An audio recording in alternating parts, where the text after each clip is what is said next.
Good morning and welcome to today's Wake Up Wellness Wake Up. My goodness, it's early. The brain is turning on. I'm so happy to be here and late, might I add, because I just finished our book, The Four Agreements. I have had so much fun going through the Four Agreements here with you all. I decided I'm going to do a long form video that's going to live on my channel just because this book has been so transformational in my life, and rereading it has just reminded me of how helpful this book is. And it's so simple. It's not hard things to implement. So we'll do a little recap on the Four Agreements, because they are just, again, I think every day I need a reminder of them. And some days I like to choose one to focus on, or even some weeks I choose one to focus on. And sometimes when challenging events come up, I like to try to focus on one or bring all four of them back to mind. So, to start, reminder that our first agreement was to be impeccable with your word.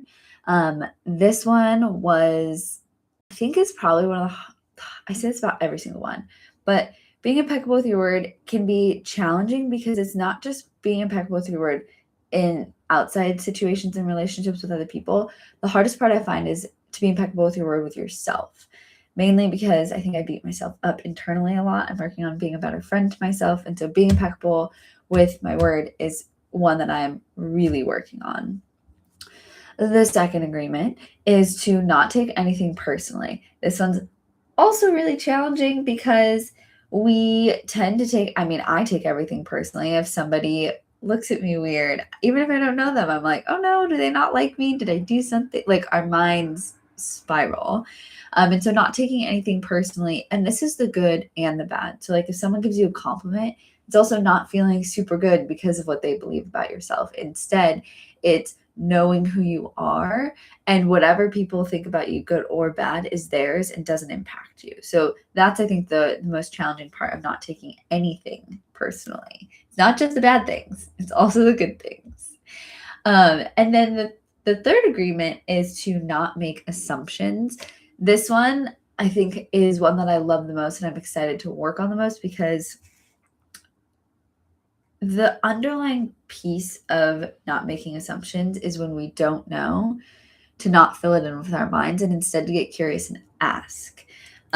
So I really liked that agreement, and I love the curiosity and kind of playfulness about it. And then the fourth and final agreement is maybe my favorite, because it's just a reminder that as you're going through all of these, to do your best, and that you're doing your best, and your best will look different all the time. So the last chapter, so the book's 7 chapters long, and the last few chapters is all about, breaking old agreements and like implementing this and the Toltec way and wisdom. And he really sinks into this concept of heaven on earth. And there's this part where he says, this way of life is possible and it's in your hands. Moses called it the promised land, Buddha called it nirvana, Jesus called it heaven, and the Toltecs called it a new dream. So the new dream is kind of this idea of heaven on earth. And again, all different like religions and philosophies have this kind of place that they talk about going. And so he mentions the metote, which was that, like, when our minds are really overactive, there's 1,000 different voices and questions. It can feel like you have a parasite in your head, in your brain. And so you feel the presence of the parasite, you believe it is you. This makes it difficult to let go, to release the parasite and create the space to experience love. So this last chapter is all about the fact that, like, love is the answer. If we can go through every moment, every day, just loving ourselves, loving everyone, loving every moment and experience that we have, we'll be able to transcend and live in this heaven on earth. You are attached to the judge, attached to the victim. Suffering makes you feel safe because you know it so well. Love that. And so the judge is that voice in our head where we're not quite impeccable with our word, we're making assumptions. And then that victim is the poor me, taking it personally. And so we get stuck in these agreements that we've had our whole lives of of the judge, of the victim, and then we suffer. And there is really no reason to suffer, he says. The only reason you suffer is because you choose to suffer.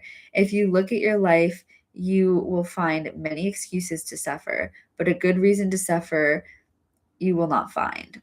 The same is true for happiness. The only reason you're happy is because you choose to be happy. Happiness is a choice and so is suffering.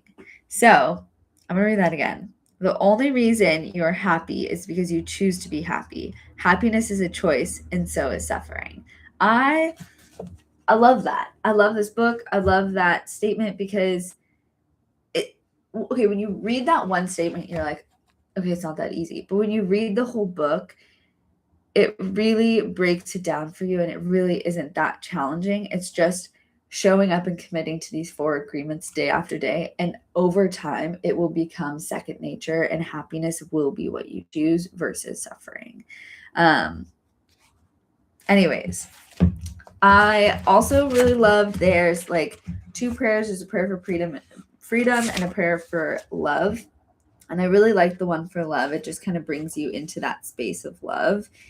And yeah, I had so much fun reading this book, sharing it with you. If you also have finished reading it, let me know. Let me know your favorite agreement, how you've been infusing this into your life.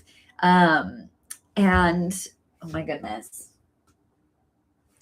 a random announcement, but the next book I'm going to share is The Fifth Agreement, which I feel like a lot of people have read the 4 agreements, but not many people either know about or have read The Fifth Agreement. Let me tell you, we are in for a treat. This one, honestly, it's thicker, which scares me. I'm not a good reader. It's quite a bit thicker, but I find his books to be so digestible, and this is, I know I say this about every agreement, but this one is my favorite. So stay tuned. Next week, we're going to dive into the 5th agreement, and I'm really excited to share this one with you because I feel like most people don't know it. Most people know this one, but not this one. So grab your books, and or not. You can find the audiobook on YouTube, and I will see you on Wednesday for our first 5th agreement live, where we'll talk all about the book. And yeah, all right, thank you for joining me either live or in the replay, and I will see you again next week on Wednesday and Friday.